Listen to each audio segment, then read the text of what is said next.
अस्सलाम वालेकुम।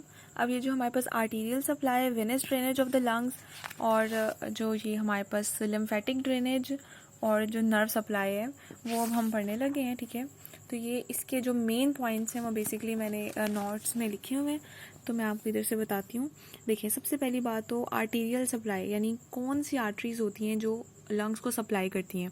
पहली बात तो आपने एक चीज़ याद रखनी है कि वैसे हमें पता है कि आर्टरीज कौन सी होती हैं। आर्टरीज वो होती हैं जो ऑक्सीजनेटेड ब्लड को कैरी करती हैं, लेकिन जो हमारे पास जब आ जाती है ना लंग्स की बात, तो उसमें पल्मोनरी आर्टरीज का जिक्र आता है जो कि डीऑक्सीजनेटेड ब्लड को कैरी करती हैं। ठीक है, तो ये भी आपने एक बात अपने जहन में रखनी है।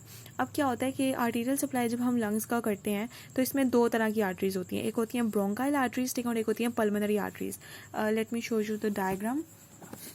ये देखिए, हमने इसमें पढ़ा था कि यहाँ पे पल्मोनरी आर्टरी होती है और उसके साथ साथ ब्रोंकाइल आर्टरी होती है जो कि ब्लड को नर्व को लंग्स को सप्लाई करती है। अब यही दो जो आर्टरीज हैं बेसिकली आर्टीरियल सप्लाई करेंगी हमारे लंग्स का। अब क्या होता है कि ब्रोंकाइल आर्टरीज जो होती हैं वो राइट में एक होती है और जो लेफ्ट लंग होता है उसमें दो होती हैं। ये हमने इधर यही तो हमने पढ़ा था असल में कि जो होता है यहाँ पे ब्रोंकाइल आर्टरी एक है राइट में और यहाँ पे जो है दो हैं। ठीक है, अब क्या होता है कि ना ये जो होती हैं ब्रोंकाइल आर्टरीज जो होती हैं, और ये इनके नंबर आपने याद कर लिए। अब क्या होता है, ब्रोंकाइल आर्टरीज जो होती हैं जो लेफ्ट लंग में, चूंकि हमने पढ़ा कि उसमें जो होती हैं वो दो होती हैं ना, तो वो डिसेंडिंग थोरेसिक आओर्टा से मतलब ड्राई बॉडी होती है उसमें से निकल रही होती हैं। डिसेंडिंग थोरेसिक आओर्टा से निकलती हैं लेफ्ट लंग में, यहाँ पे लिख भी देते हैं लेफ्ट लंग में। ठीक है, डिसेंडिंग थोरेसिक आओर्टा से निकलती हैं उस, क्योंकि ये देखिए मैं आपको डायग्रामेटिकली बताती हूँ।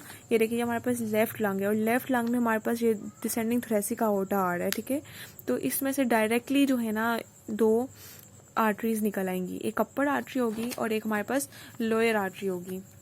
ये देखिए, एक अपर आर्टरी हो जाएगी और एक लोअर हो जाएगी। अब जो हमारे पास अपर होती है ना, इनकी लोकेशन अब कैसे होती है।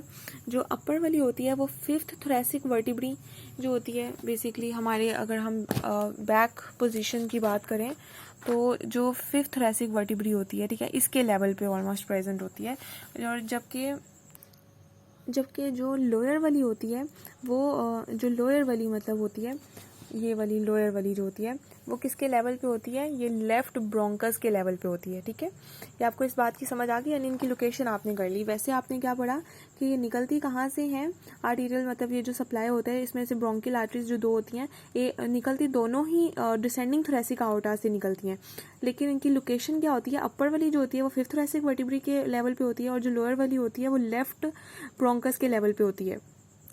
जबकि जो राइट साइड पे एक ब्रोंकाइल आर्टरी है वो हमारे पास निकलती है third right posterior intercostal artery से, यानी जो बैक साइड पे थर्ड वाली जो है राइट साइड में इंटरकोस्टल आर्टरी है वहाँ से इसका ओरिजिन, इसका मतलब राइज होता है। ठीक है, उसके बाद जो है यही मतलब ये सारी बात जो इसमें लिखी हुई है वो बेसिकली मैंने आपको यहाँ पे इधर बता दी है। ठीक है, उसके अलावा जो ये ब्रोंकाइल आर्टरीज और जो पल्मोनरी आर्टरीज होती हैं इनमें एक तरह से प्री कैपिलरी एनास्टोमोसिस होता है, ताकि इन केस अगर इन दोनों में से कोई एक जो है उसमें किसी में ब्लॉकेज आ जाए तो ब्लड सप्लाई जो है वो आर्टीरियल सप्लाई जो है वो रुके ना, तो इसलिए इनके अंदर एनास्टोमोसिस होता है।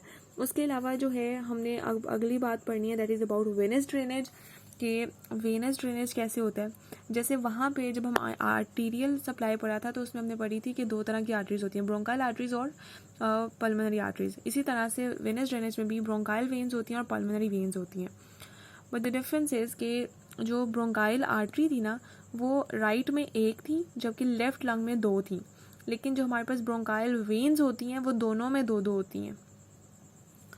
और जो है और दूसरी बात ये कि जो हमारे पास पल्मोनरी वेन्स जो होती हैं वो हमारे लंग्स जो होते हैं उनका ग्रेटर वेनस ब्लड जो होता है वो पल्मोनरी वेन्स के थ्रू ड्रेन होता है, लेकिन जो ब्रोंकाइल वेन होती हैं वो हमारे ब्रोंकाई जो होते हैं ना, ब्रोंकाई ट्रैकिया आगे जब जाता है तो वो बेसिकली डिवाइड हो जाता है ब्रोंकाई में, तो ब्रोंकाई की फर्स्ट और सेकंड डिवीजन से जो वेनस ड्रेनेज होती है वो ब्रोंकाइल वेन के थ्रू होती है और बाकी लंग के मेजर पार्ट से जो है वो पल्मोनरी वेन के थ्रू होती है।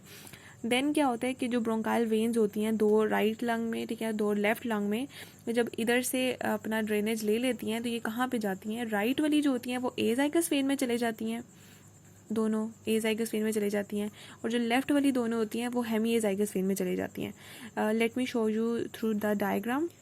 ये देखिए यहाँ पे जो है ये ग्रीन कलर से जिन्होंने शो की हुई है, यहाँ पे जो ग्रीन कलर से शो किया है बेसिकली ये हमारे पास ब्रोंकाइल वेन्स हैं। अब इन्होंने यहाँ पे ना डायग्रामेटिकली जो है सिर्फ एक वेन्स शो की हुई है दोनों में, जबकि पीछे थ्योरी में लिखा हुआ है कि 2 यूजली प्रेजेंट होती हैं दोनों लंग्स में। तो क्या होता है कि ना यहाँ पे इधर से जब इधर से मतलब ये ब्रोंकाइल वेजल्स किधर जाती हैं, राइट वाली जो है राइट लंग की जो है दोनों वो चले जाती हैं हमारे पास एजाइगस वेन में, क्योंकि राइट साइड पे एजाइगस वेन होती है, अगर आपने ये पढ़ लिया हो तो एजाइगस वेन में।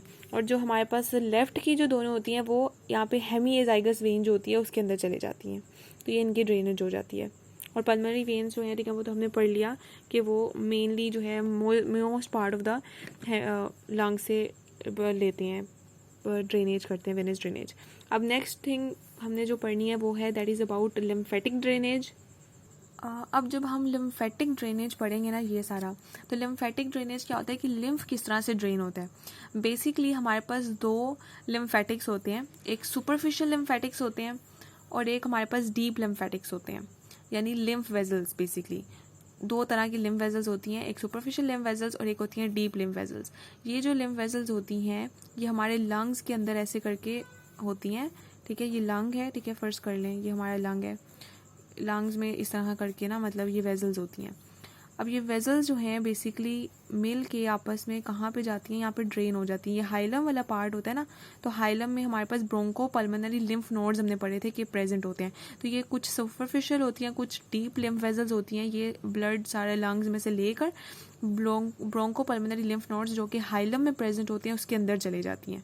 अब क्या होता है कि ये जो सुपरफिशियल और जो डीप होती हैं, सुपरफिशियल लिम्फेटिक्स जो होती हैं वो बेसिकली हमारे जो लंग्स होते हैं उनके पेरिफेरल पार्ट से, पेरिफेरल लंग टिश्यू से। क्या मतलब, क्या वो पता है कि ना जो लंग्स होते हैं उनके ऊपर एक प्लूरा की एक लेयर चढ़ी होती है, उस प्लूरा की लेयर के बिल्कुल नीचे जो हमारे पास लंग्स की जो मतलब आ जाएगी ना लेयर टिश्यू, वो होगी, उसे हम कहेंगे पेरिफेरल लंग टिश्यू, क्योंकि जाहिर सी बात है वो बिल्कुल सुपरफिशियल होगा ना। तो सुपरफिशियल का मतलब ऊपर ऊपर से, तो सुपरफिशियल लिम्फेटिक्स जो है वो पेरिफेरल लंग टिश्यू से जो कि बिल्कुल पल्मोनरी प्लूरा के अंदर प्रेजेंट होती है, उधर से लिम्फ को ड्रेन करती हैं और जो है बेसिकली हाइलम के अंदर present bronchopulmonary lymph nodes में चले जाते हैं। उसके बाद डीप लिम्फेटिक्स की अगर हम बात करें तो डीप लिम्फेटिक्स जो होते हैं, जो हमारे पास ब्रोंकाइल ट्री, पल्मोनरी वेजल्स और कनेक्टिव टिश्यू, डीप है ना, तो डीप का मतलब है लंग के अंदर, लंग के अंदर बेसिकली हमारे पास ये चीज़ें प्रेजेंट होती हैं। ब्रोंकाइल ट्री यानी जो हमारे पास जो ट्रैकिया आ रहा था ना ऊपर से, वो हमारे यहाँ पे ऐसे ब्रोंकस में डिवाइड हो गया, एक ये वाले लंग में चला गया, एक अगले वाले लंग में चला गया, एंड देन ये ब्रोंकस मजीद आगे ब्रोंक्यूल्स एंड ऑल दैट में डिवाइड होता जाएगा, तो उसे हम ब्रोंकाइल ट्री कहते हैं। तो ब्रोंकाइल ट्री, उसके अलावा पल्मोनरी वेजल्स और कनेक्टिव टिश्यू से जो है डीप लिम्फेटिक्स लेते हैं और हाइलम में जाते हैं। यानी सुपरफिशियल लिम्फेटिक्स कहाँ से, लंग्स के ऊपर ये जो पेरिफेरल लंग टिश्यू थे वहाँ से लेंगे और हाइलम में चले जाएंगे इनके पास, ब्रोंको पल्मोनरी लिम्फ नोड्स के पास। जबकि डीप लिम्फेटिक्स जो होते हैं वो ब्रोंकाइल ट्री, पल्मोनरी वेजल्स और कनेक्टिव टिश्यू से लेते हैं और हाइलम के पास चले जाते हैं। उसके अलावा सुपरफिशियल लिम्फेटिक्स और जो डीप लिम्फेटिक्स होते हैं उनके अंदर हमारे पास बेसिकली जो है फ्री एनास्टोमोसिस तो नहीं होता, मतलब बिल्कुल ऐसे एनास्टोमोसिस नहीं होता, लेकिन थोड़े बहुत कनेक्शंस होते हैं जिसकी वजह से अगर इन केस डीप लिम्फेटिक्स जो होते हैं उनमें किसी तरह का भी कोई ब्लॉकेज आ जाए तो वो इजीली जो है मतलब ब्लड जो है लिम्फेटिक ड्रेनेज जो है वो मतलब होता रहे और उसमें कोई इफेक्ट ना आए, ठीक है। और उसके अलावा ये भी याद रखना है सुपरफिशियल जो लिम्फेटिक्स उनमें काफ़ी ज़्यादा वॉल्स प्रेजेंट होते हैं, जबकि जो डीप लिम्फेटिक्स होते हैं उनमें फ्यू या बिल्कुल भी नहीं होते।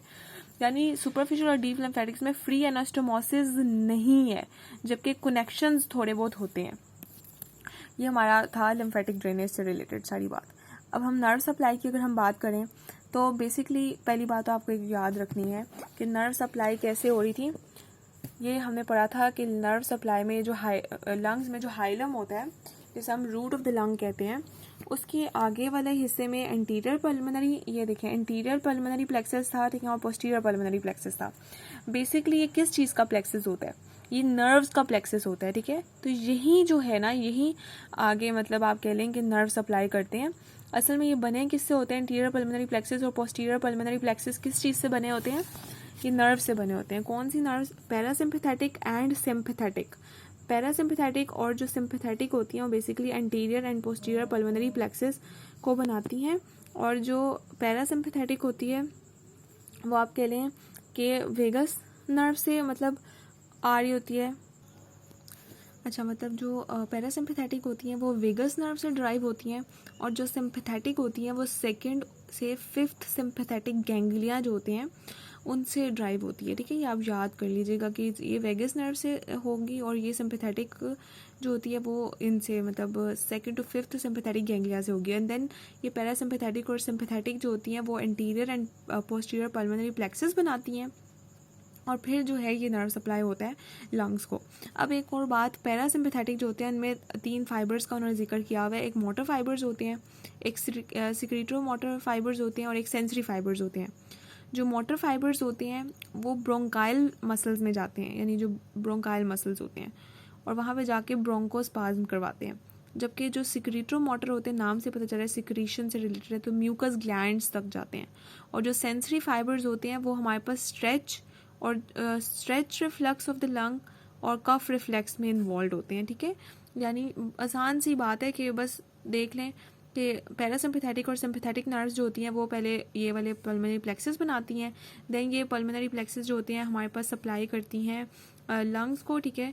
उसके बाद ये असल में ये कहाँ से ड्राइव हो रहे हैं? ये वाला जो है पैरासिम्पैथेटिक वेगस नर्व से, ठीक है, पीवी से याद कर लें, ठीक है, पीवी। उसके बाद जो सिम्पैथेटिक होते हैं वो सिम्पैथेटिक गैंग्लिया से ही ड्राइव होते हैं। उसके बाद पैरासिम्पैथेटिक में 3 फाइबर्स का जिक्र है जो कि आगे मज़ीद, ठीक है। तो मतलब सॉरी, ये असल में मैंने बहुत ज़्यादा इस तरह से मैं कंजूस ना समझेगा, इस वजह से इतना छोटा छोटा लिखा हुआ है, क्योंकि मुझे होता है कि जितना छोटी जगह पे मतलब होगा ना नोट्स, तो मुझे ज़रा अच्छा लगता है कि अच्छा यानी इतना मुश्किल नहीं है, थोड़ा सा ही काम है याद करने वाला, तो वो दिल को तसल्ली रहती है। इस वजह से मैंने इतना इसको कंजस्टेड करके लिखा हुआ है। तो होप्स आपको समझ आ गई होगी। तो ये हमारे पास जो है आर्टीरियल सप्लाई, वेनस ड्रेनेज और लिम्फेटिक ड्रेनेज, और हमने nerve supply of the lungs पढ़ लिए हैं।